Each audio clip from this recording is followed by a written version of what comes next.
Howdy, ladies and gentlemen. Welcome back. Michael from GuitarGate.com, and I got my good friend Blake Kane on here today from Skies and Chaos.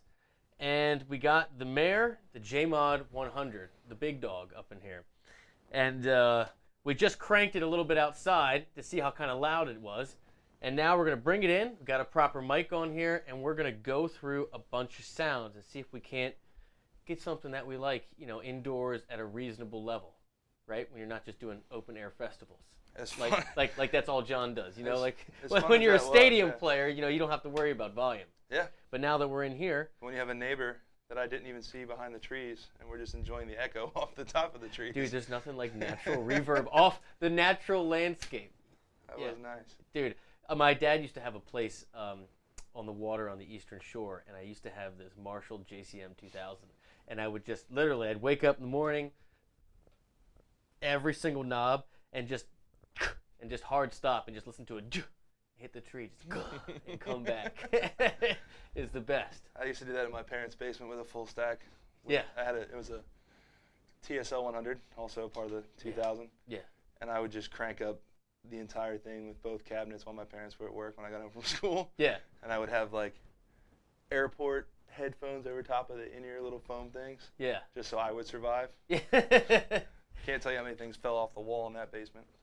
But all right, so let's talk about this thing. So you just got it. Yes. And we haven't had a real chance to really kind of dial it in. No. I gave it 5 minutes at the house yesterday before coming down here. And I just, only weekend I've had off in like 2 months. Yeah. So the wife wasn't wanting me to really be downstairs just geeking out for hours. Yeah. I figured today would work for that. Cool. Well, where do you want to start? Well, I kind of want to see, because I didn't do this either at home as we just cranked the volume on the clean channel and got a little tonality out of it. I kind of want to see where that'll sit with like.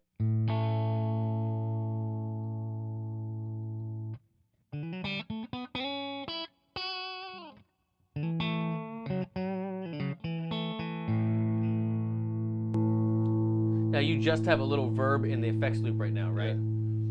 But I want to know if, with this master volume where we have it, that's usable inside. Yeah. That's a nice clean sound, man. It is. Now here's the problem. Yeah, go for I'm it. deathly afraid of clean sounds. So that to me, in and of itself, is sketchy. You lose sleep over Chinese? I do. Like, I really love, like, that's pretty and everything, but I feel like my hands just want to get real nervous. Well, you bring up a good point, because one of the first things I noticed when I plugged it into this upstairs is that, especially on the clean sound, it's like any little twitch in your hand. Oh, yeah. It picks it up. Yep. Like, I mean, the only thing that I've played that compares to it in that way is that Dr. Z Z-Rec I used to have, where it was just like every little flub came through. Right. Which obviously makes you a better player, but yeah, I can. It does, until you have what I like to call the fat finger fumble. But with this thing cranked up, yeah. So you got the volume all the way up. Yep. And you got the bright switch, and you just have the master, you know, at like 2 or 3. Yeah, I'm split here. Mm-hmm. So I'm just curious what adding this micro amp would do, if it does anything. So without it.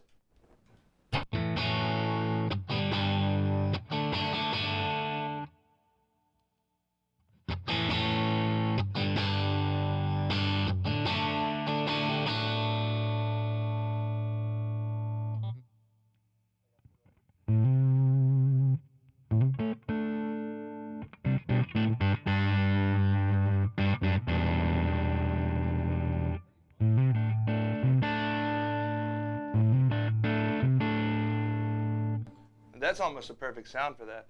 Yeah. But it definitely is darker than I anywhere near expected it. Now, granted, we do have that pushed up a little bit, so let's see what that does.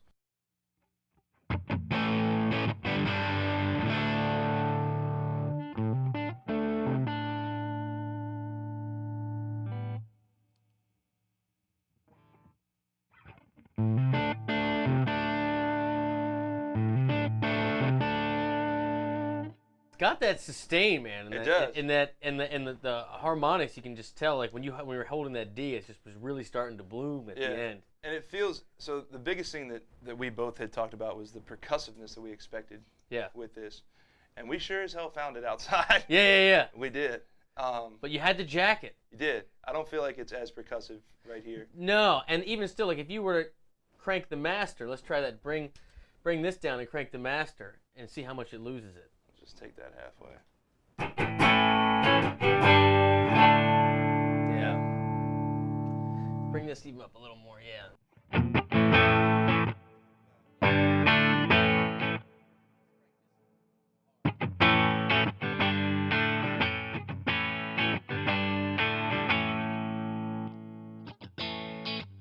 When you switch it back over to single coil, it loses all of it. Yeah. I feel like it really just wants this in the front to just be dimed out, man.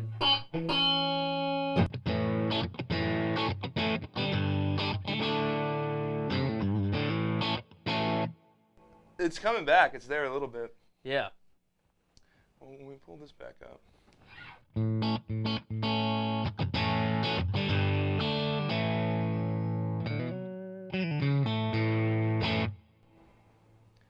For what that's worth, it's not as percussive as. So I was in the room when they did the release of this at NAMM 2 years ago. You know, I was there too. When John was doing his thing. Yeah.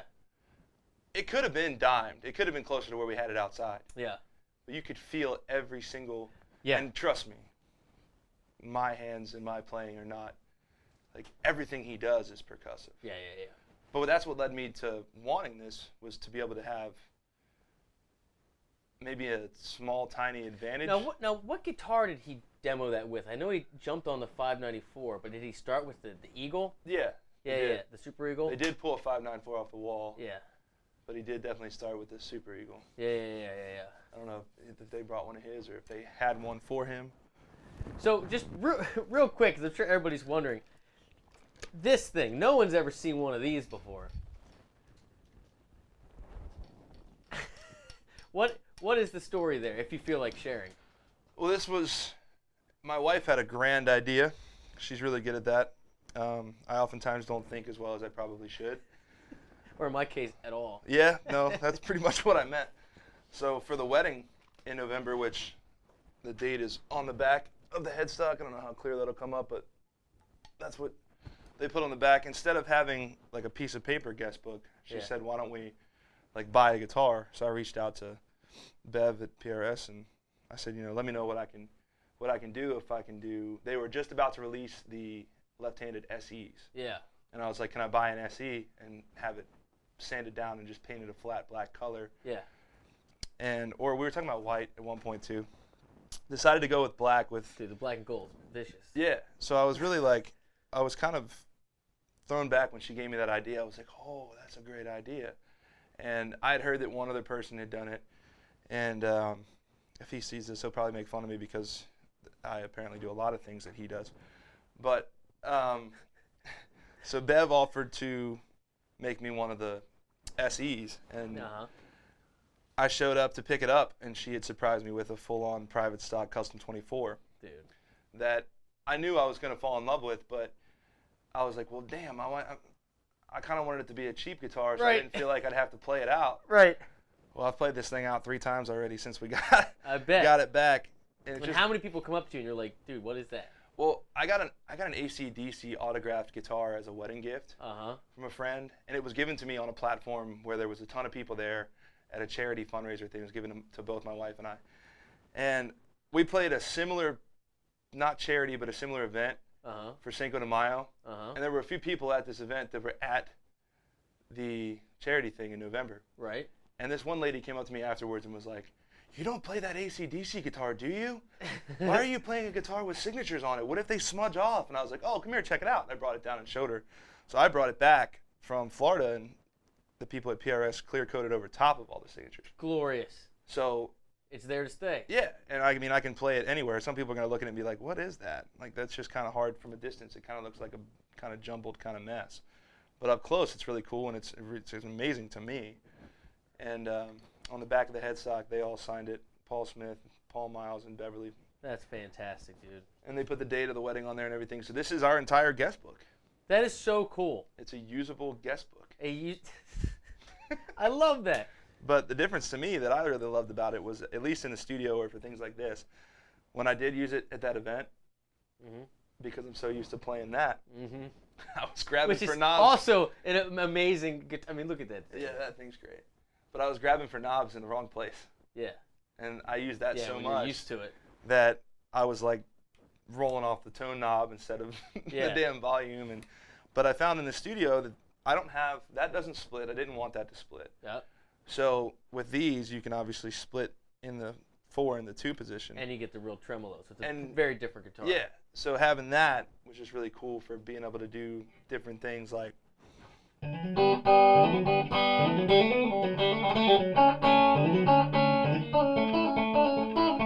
Or any one of like the. Love that too, man. Just sounds better. And that was why I wanted to use it for that gig, because I used it at rehearsal at home. Yeah. And I fell in love with what that tone is. Yeah. But it screwed me up a few times. Yeah. Live, trying to grab for something that. I understand. And then I'm like.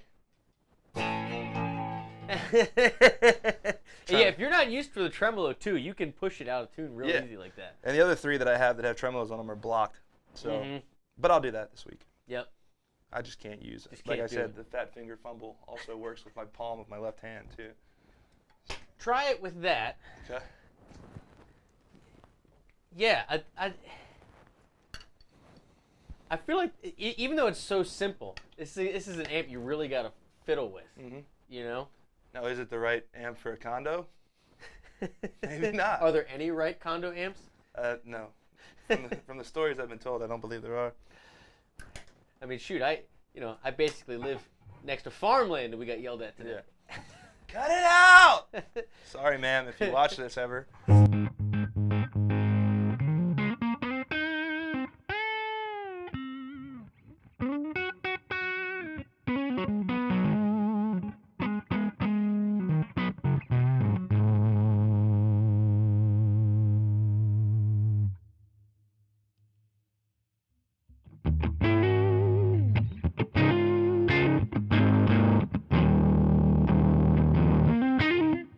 That's what it wants. It wants a little something in front of it to push it. But if you come back over to the bridge.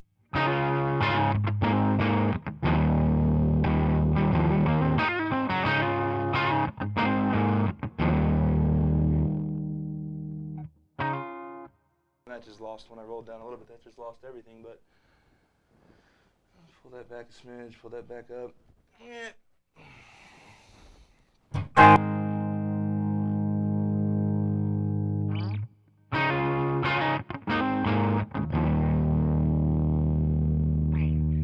That sounded pretty good. I don't think it likes the low end on a half step down though.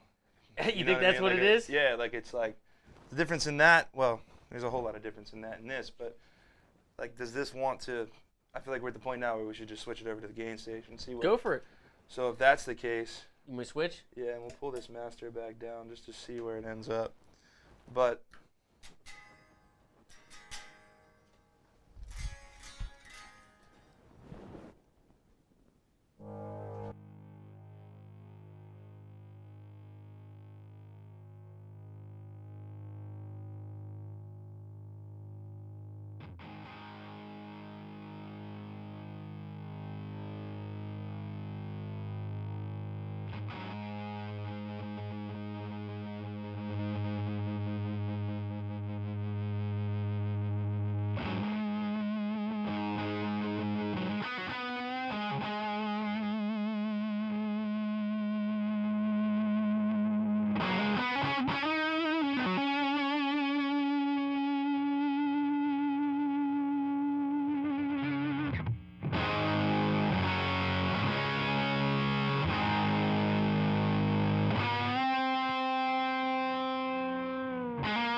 like that, by the way.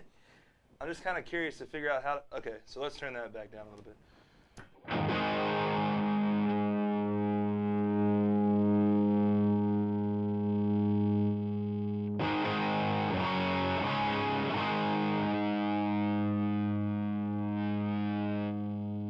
That's too much.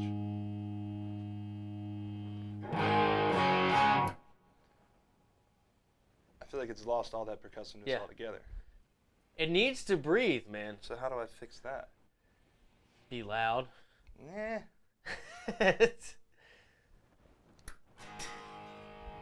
So you can play it in a condo. Yeah.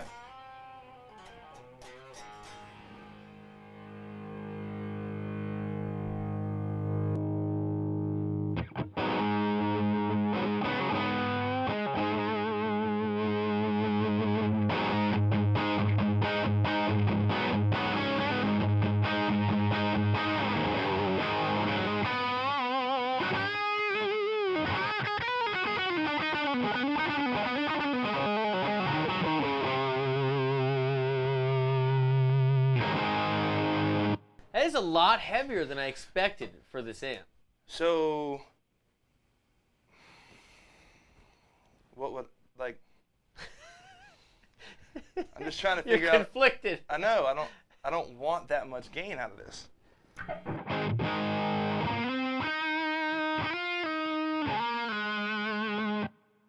Love that sustain. Sounds great. Yeah. But it's, excuse me if I'm completely stupid on this topic of this gain stage, because I am. I'm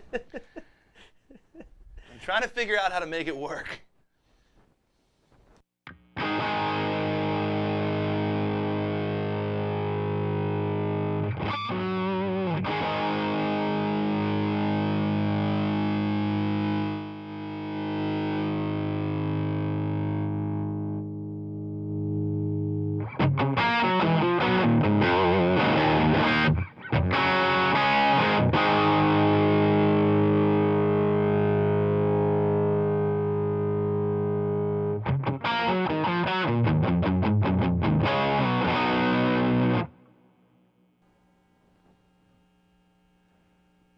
It's going to make it darker, though.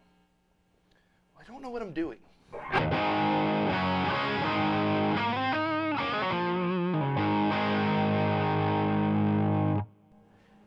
But it's good, though, because everybody's got a different sound they're going for. So Right. There's no right or wrong way to do this. Yeah. This is good to watch. So if I find something that I like here, I'm going to come hand you the input jack. I'm and probably see going what to change you, everything. Right. Yeah. I like that, though. I mean, I could use this for.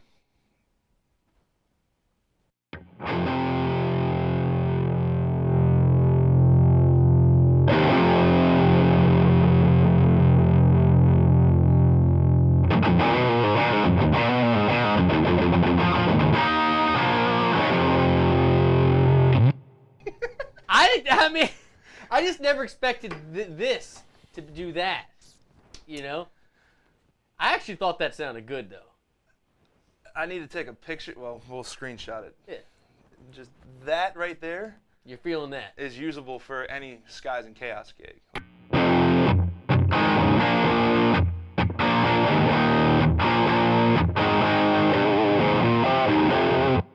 Yeah. That's actually pretty raunchy. I think that sounds good, man. Did you expect raunchy out of a John Mayer amp? No, I didn't. Like I said, you know, I hadn't played one of these before. The only time I heard one, again, you know, I'm assuming he had clean channel dimed out, and he's a super percussive player. But like, what's so strange is that like this is not a 2-channel amp, No. but yet there's like two like total different sounds. So like my gut feeling is that he probably, you know, has the clean channel just dimed out and uses this for a boost, but then keeps the gain fairly low. But do you even use that for, like? What else, if it's not 2 channels, what would else be the purpose of it? It's got to be just when you need a little more sustain. All right, so I'm curious, in my ignorance, if we can get this level and that level to still be cool with the clean channel. So. Yeah.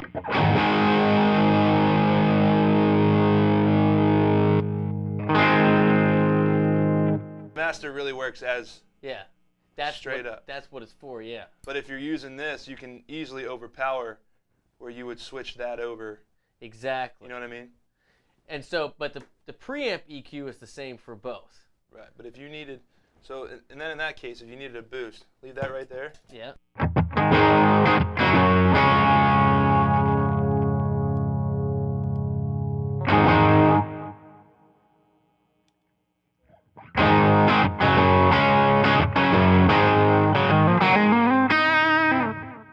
Yeah. Just a little bit. I mean, that's what I use that for anyway, but. So then if you kick this back down and back into the gain stage.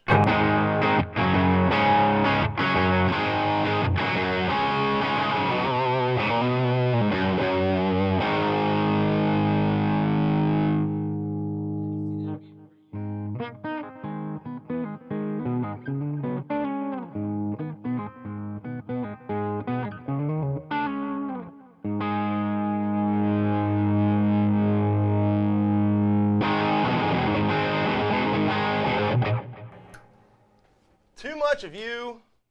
Too much of you.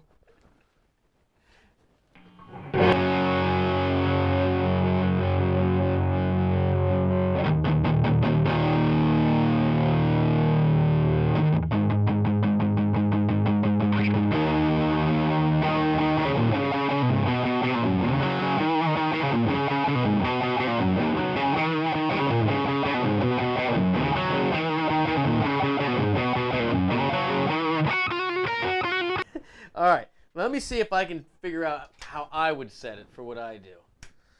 So let's start with single coils on both here.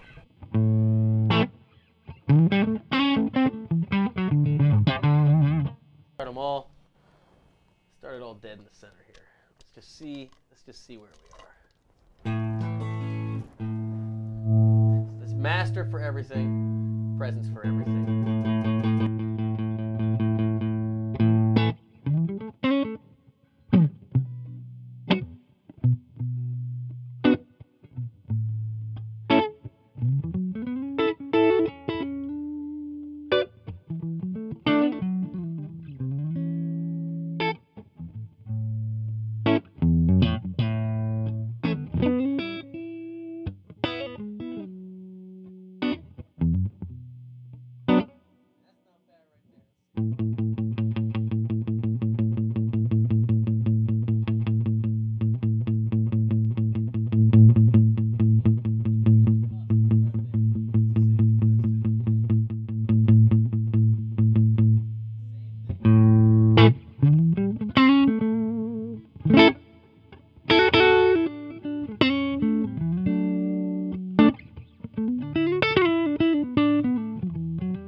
As soon as you back it off, it gets really brown. Mm-hmm.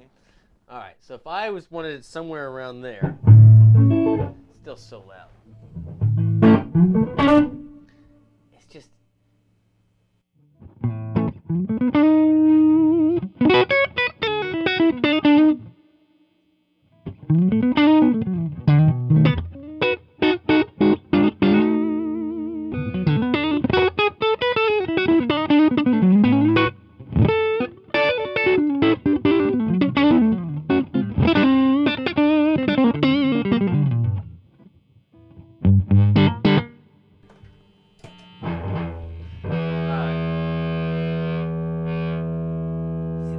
That's the thing. All right, so the volume here isn't just for the clean, that's for the preamp. So when you use dirty, you get this volume, and this volume. So hold on a second.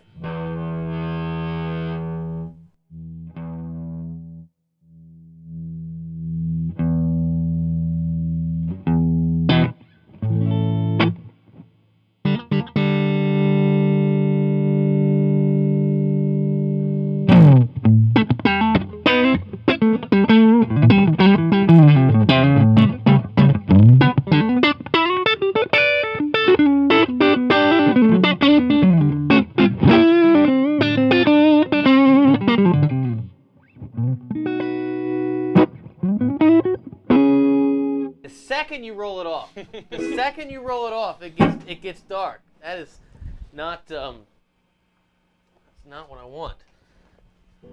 All right, let's see.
I'll tell you what, man. It is growing on me a lot. It's not easy to figure out though.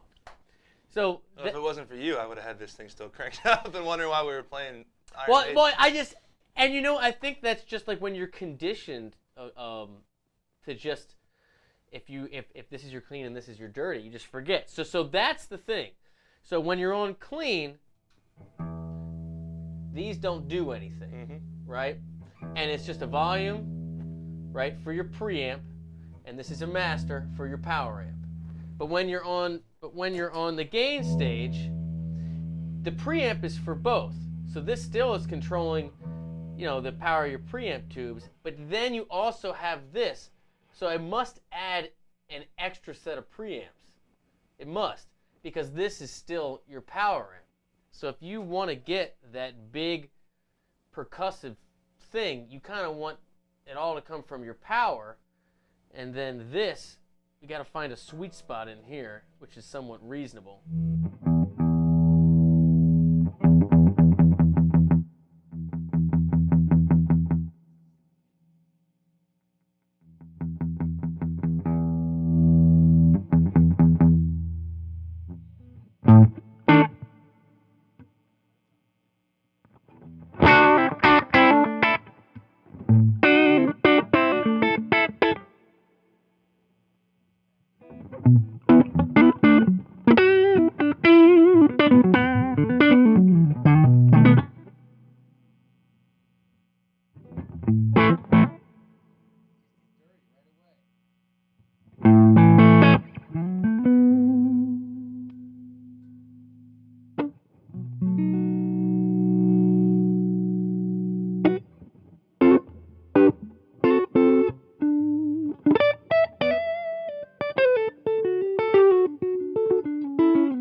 You try it.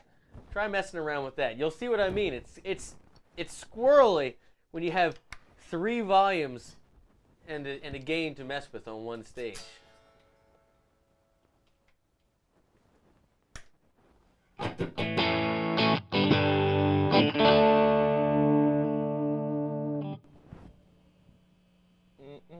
Yeah, I know. It's like where to start, huh? Mm-hmm. And you don't even know if you're doing it correctly. Well, that was the whole point of wanting to.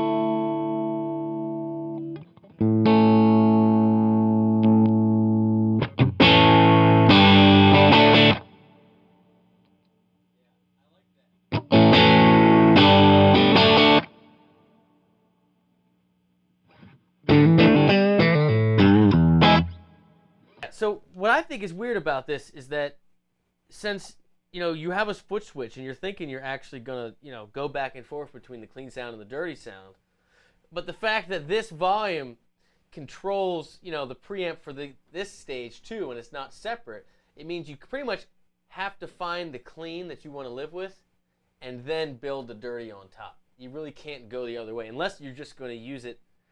Unless you just use.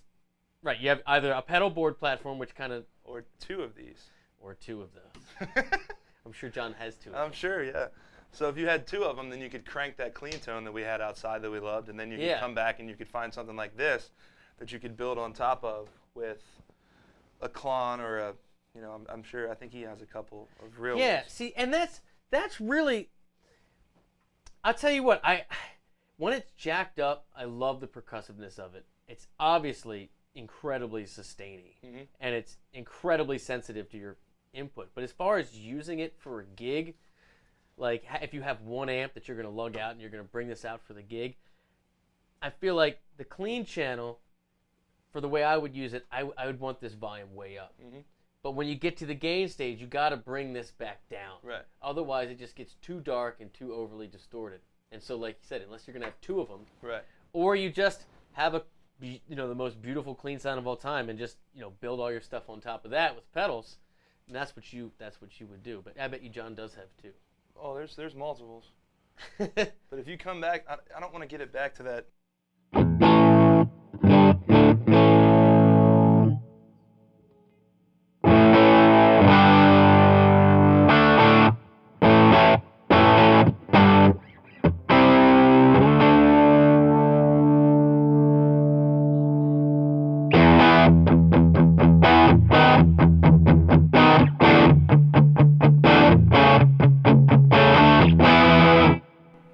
Sounded pretty good. That'll hold for that type of. The hardest part, like we said, was not having 2 of them. Because for all the different types of stuff that I do, it could be so far apart from each other. Yeah. Where you might need that gaininess we had earlier, but you might not necessarily want it. It's just whether you can set them both to complementary tones and just use one and click back and forth.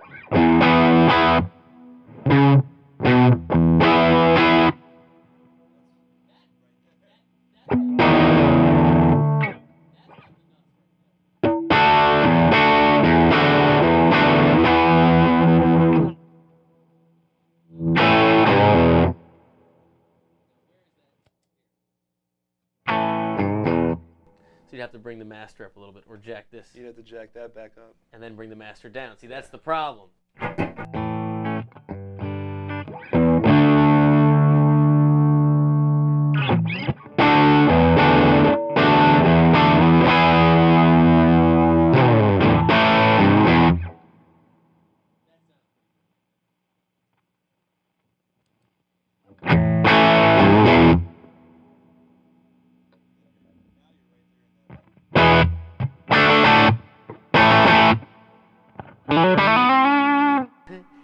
It's pushing some air too, man. I mean So we found that this is that sweet spot from here to here. That's it. That's where the power tubes want to be Right. to move these speakers. Completely. Straight up. Well, what's the verdict? The verdict is it's the best studio option you could come up with if you can change. Yeah. You know what I mean? Like, Yeah. I'd love to have this in a studio just to sit there and be able to go, okay, I can click off that clean and I can vibe this back up and have that straight, Yeah. like, percussive thing in a room that's isolated. Yeah. Or I could take this and have it. I don't like something in there. Or you could take this and have a one-trick pony pedal platform if you Yeah. have. Do you use like gain pedals? No. Me either. No. I hate them. Yeah, me too. So I want an amp that'll have Yeah. a gain on it that I can get comfortable with and then dial back my guitar. That we're exactly same goal in that respect. Right. So to me, a pedal platform really doesn't. I just also don't really, and this is like a personal philosophy. I don't. Why are you gonna buy expensive boutique amplifiers for pedal platforms? Yeah, and that, Like let the thing be what it was supposed to be. If, Right. if this is supposed to be a mix between like the Dumble and the Two Rock, then should you have that need? yeah, this is where it wants to live. Right. You know, and it does this really, really well. It's Right. just whether this is usable for your whole set. Right. You know, Exactly. I'd rock it. I definitely will find a use. Yeah. There's just that like. It does. The only thing I really don't like though is it really does get dark like just the second you roll off your volume. It just does.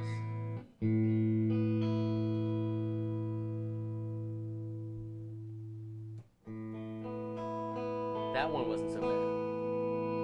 Because when you split it.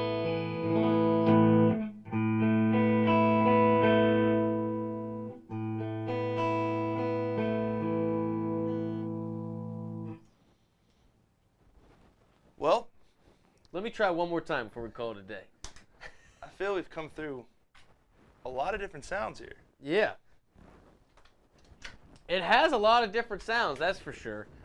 All right.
When you want to jump, it jumps. Right. You know, it really, really does. Like that's an extremely great. That's an extremely great set right there. Like the way that. Yeah, this right here, it really. Yeah.